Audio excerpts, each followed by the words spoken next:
दोस्तों स्वागत है आप सभी का अपने YouTube चैनल पर। अगर आप हमारे चैनल पर नए हैं तो प्लीज हमारे चैनल को लाइक शेयर और सब्सक्राइब कर दें। तो आज हम बात करने वाले हैं IIT BHU में गैंगरेप केस में बड़ा खुलासा हुआ है। वारदात वाली रात प्रीता की मदद करने वाले इस केस में एक अहम गवाह ने उस काली रात की सच्चाई बयान की है। उस रात प्रीता के साथ हैवानियत का जो खेल हुआ था उसे सुनकर किसी का भी खून खौल उठेगा। तो आइए गवाह की जुबानी प्रीत की खौफनाक कहानी जानते हैं। IIT BHU में गैंगरेप केस में वारदात के करीब 2 महीने बाद 3 आरोपियों की गिरफ्तारी हो चुकी है और आरोपियों के नाम कुणाल पांडे, अभिषेक चौहान और सक्षम पटेल है, जो कि बीजेपी IT सेल के सदस्य बताए जा रहे, जो वाराणसी में काम करते हैं। इन तीनों ने जिस रात गैंगरेप की वारदात को अंजाम दिया था उस समय एक लड़के ने प्रीता की मदद की थी, जो इस केस में एक अहम गवाह है और उसी कैंपस में पढ़ता भी है। गैंगरेप प्रीता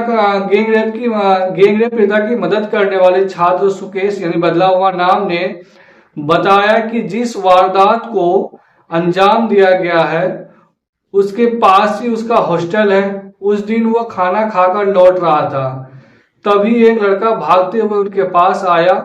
वो हाफ रहा था, पसीने से भिगा हुआ था। उसने पूछा कि क्या हुआ, हमने कोई बुलेट देखी है। उसने आगे बताया कि उस बुलेट पर सवार 3 लोग उसकी दोस्त को गन पॉइंट पर ले गए और उन लोगों ने उसे भी पकड़ रखा था, लेकिन वो किसी तरह से उनकी चंगुल से भाग निकला। सुकेश ने आगे बताया, वो लड़का हमारा जूनियर है। उसकी बात सुनकर हमें अंदेशा हुआ कि लड़की किसी न किसी मुसीबत में फंसी हुई है। हमने यूनिवर्सिटी की सिक्योरिटी को सूचना दी। इसके बाद कुछ लड़कों के साथ उस लड़की को खोजने निकल गए। कुछ दूर आगे जाकर देखा कि वो झाड़ी के पीछे छिपकर बैठी हुई है। वो बहुत ज्यादा सहमी हुई थी। मैंने पहले कभी ऐसा नहीं देखा था। वो हमसे बोली कि भैया मैंने कुछ नहीं किया है।